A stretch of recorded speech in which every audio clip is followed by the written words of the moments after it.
Good evening, Dolphins fans. Welcome to another episode of On the FinSide with Kat and Paul.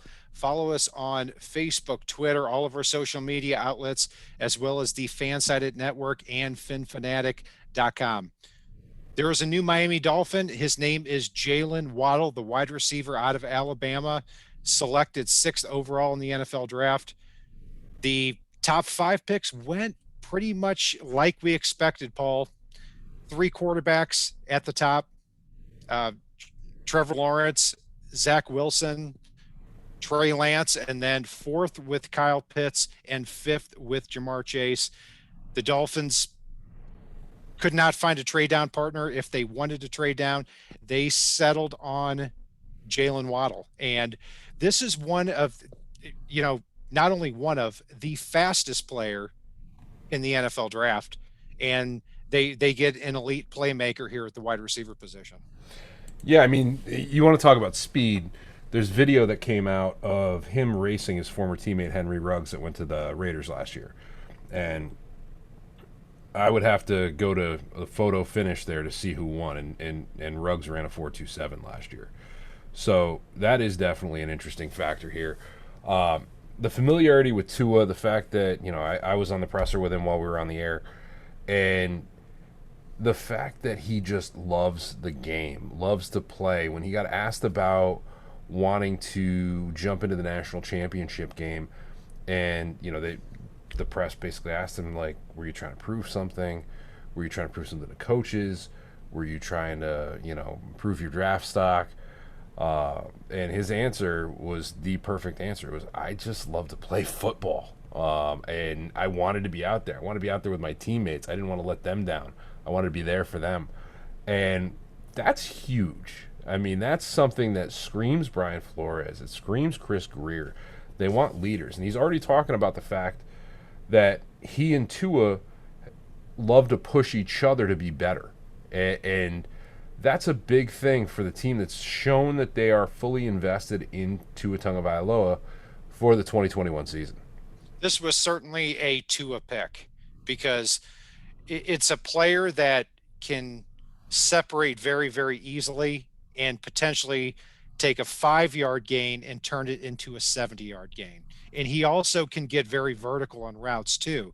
My comparison for him historically is Santana Moss. And when you take a look at what the Dolphins can bring now at the wide receiver position, Mike Gesicki and Devontae Parker, those are your contested catch guys.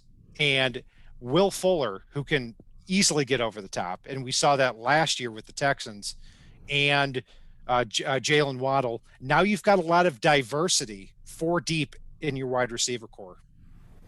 Yeah, and right now, this selection puts Miami, I believe, at 14 wide receivers under contract heading into camp.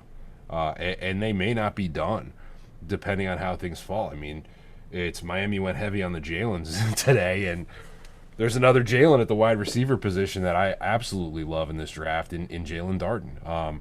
But again, this may be the guy that pushes Jakeem Grant out the door as much as I like him. But at the same time, if Jakeem Grant is used appropriately, being a little more horizontal than going over the top, there is room in this offense.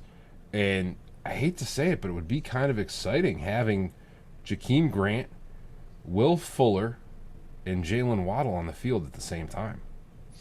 Yeah, I mean, separation is the name of the game when it comes to and when you look at uh, how he excelled at Alabama. I mean, Jerry Jeudy, Henry Ruggs, those were his guys there. And Jaylen Waddle was also in that mix too.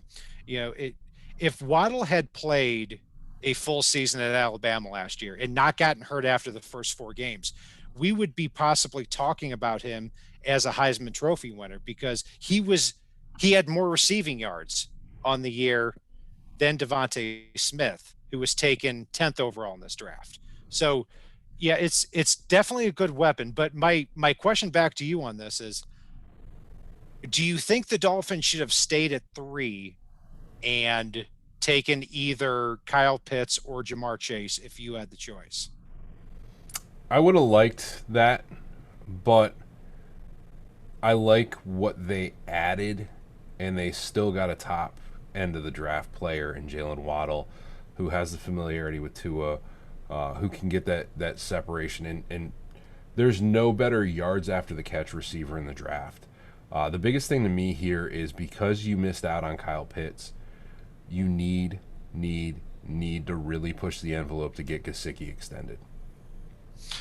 Yeah, I mean, if you get Gesicki extended and you keep Devontae Parker on the roster for his manageable contract, and you also have Fuller for a year and Waddle and Lynn Bowden, now Tua can be a car dealer at the quarterback position. And that's what he needs to be, because he's not somebody that's going to, operate in an offense that's very run heavy or offensive line driven. It's just not going to happen. The Dolphins need to spread the field out, and I think that's what this pick in Jaylen Waddle resembled. Yeah, and what I like here is with Gesicki, with Fuller, with Jaylen Waddle, you can get really truly over the top with any one of those three. And the three of them can also run horizontal routes. It's with Fuller and with Waddle and with Grant, you can run a lot of reverses. I'm curious to see if Albert Wilson stays in the mix. I'm not sure if he does or doesn't at this point. Or what a wildcat formation would look like with Lynn Bowden back there, or what's his face there, Malcolm Perry. Yeah, I'll say this, that now that Jaylen Waddle is a sixth overall pick in the draft, for me, Jakeem Grant is gone after the first of June, saving $4 million. And Albert Wilson, I'm not quite sure why he's not gone yet. I think the Dolphins have shown the willingness to save a few dollars when it matters. And we saw that with the Eric Flowers trade. I think the same thing is going to happen here with Albert Wilson as well as with Jakeem Grant. So Waddle fits a lot of different needs here at the wide receiver position and in terms just of the structure of the organization. He does, and one thing I will say is Albert Wilson is probably close to untradeable at this point, based on the past two seasons, with the opt out, with the injuries, you name it. Jakeem Grant is somebody we talked about, and this is not an argument to necessarily keep Jakeem Grant, but Jakeem Grant is somebody that got robbed of being that Pro Bowl returner this past season. There are teams in dire needs of a return threat. So I do think Jakeem Grant is very tradable, and you may be able to shape it up as a conditional for next year, or you may be able to get into that fifth round this year, with a return man like Jakeem Grant, who some folks may be looking to. When you've got speed like he does, there are always teams that are willing to bite to try to see if they can do something with it. If I was another team, I would easily trade a late round pick for Jakeem Grant, because you're talking about a second team all pro punt returner. I would easily take that for $4 million, and that and a fourth receiver and one of the best punt returners in the league. The thing with the Dolphins now is that that's where it overlaps with this organization, because like if Jaylen Waddle isn't returning punts, in addition to being eased into the offense with Tua, then I question how often he's going to get on the field.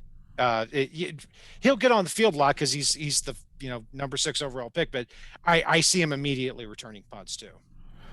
I see the potential there, but I could also see a scenario depending on what they want to keep and how many they want to keep. Because don't forget, we may have to go into week 1 with an extra body at wide receiver, and that may be a Kirk Merritt or a Malcolm Perry, who you can then slide back to your practice squad.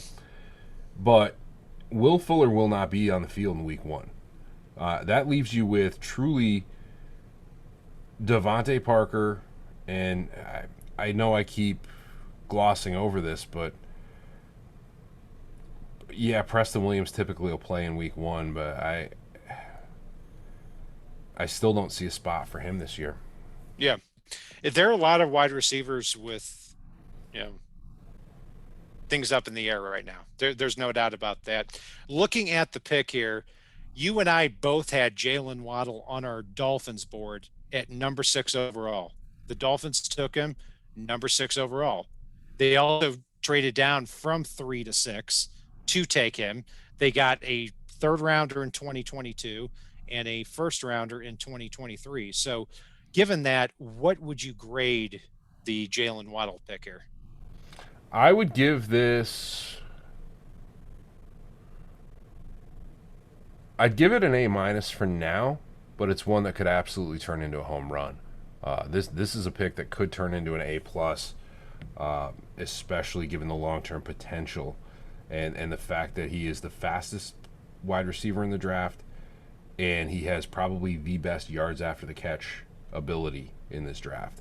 And given the way that Miami hopefully will be running their offense this year, this could very much be one of those picks that starts as an A minus and elevates like crazy. Yeah, I can't disagree with that. Of course, my pick would have been Penny Sewell, but I never expected the Dolphins to actually make that pick, even after trading down from 3 to 6. And when you factor in the trade compensation, 3 to 12 to 6, then and still coming away with the arguably the most explosive offensive weapon in the NFL draft here, then I've also got to give it an A minus when factoring in the trade compensation.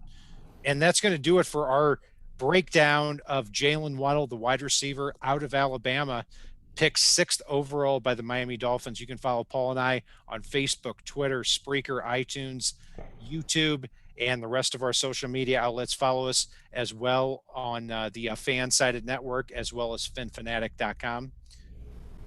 And if it's not on the right side and it's not on the left side, it is on the fin side.